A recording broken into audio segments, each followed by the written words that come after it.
Coach, you had a great line last week. You told Tom Rinaldi, welcome to Death Valley where opponents' dreams come to die. Yeah. How much fun is that atmosphere right now playing at home? It was the greatest atmosphere I've ever been in college football. I got to thank our fans. They're absolutely the best.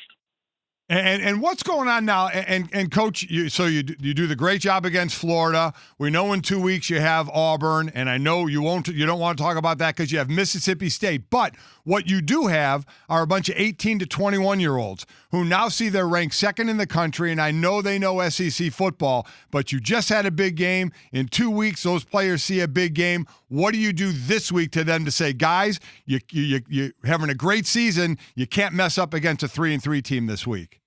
Yeah, motivation, focus, attention to the task at hand. We've coached as a coaching staff harder this week than we've ever coached. Our players notice this. 2 years ago, we went to Mississippi State. We did not play very well. We were embarrassed. So we still have that taste in our mouth, and we're using that as motivation.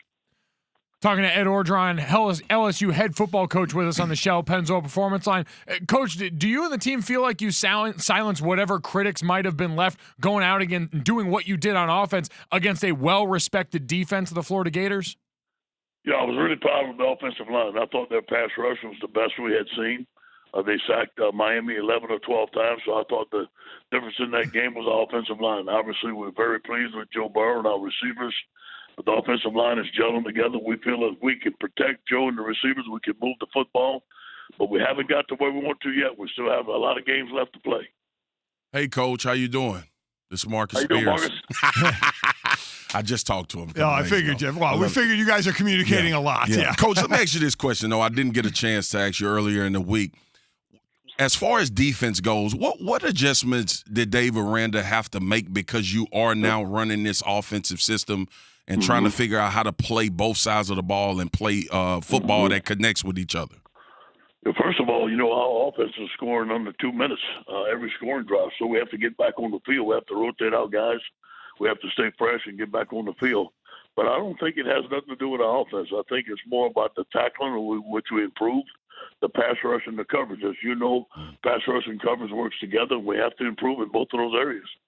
Listen, everyone's fascinated by Joe Burrow. He's now the favorite to win the Heisman Trophy. But the thing that LSU has been known for throughout the years, and Marcus, you can preach to that, is the defensive side of the ball. Hello. Florida had given up just 16 points in their previous 3 games. How were you able to be so effective against that with really good defense for the Gators in that game?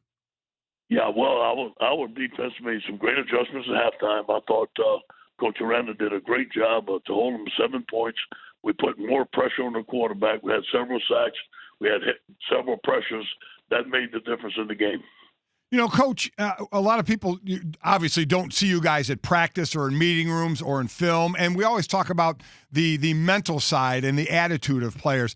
Take us out on the field a little bit now that offense has opened up with wide receivers catching a lot of balls for a lot of yards, and just how it's kind of brought everybody to life a little more. Yeah, having Joe Brady and Steve Ensminger work so very well together and having a great quarterback, as you well said, brings confidence to your whole team.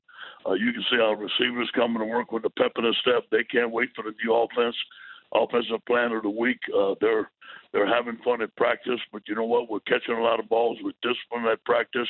We focus in on a task at hand on a daily basis. Talking to Ed Orgeron with us again, LSU's head football coach on the Shell Pennzoil Performance Line here on Golic and Wingo. Coach, what's it been like managing all of the Heisman hype that started to build around Joe Burrow, which has not necessarily always been something that has been built up around LSU quarterbacks? Well, it's a good problem to have, I'll tell you that, and it helps recruiting. Obviously, I'm not complaining about it. I've been at USC, I've been in Miami where we had Heisman Trophy candidates. You just deal with it. That's part of the program.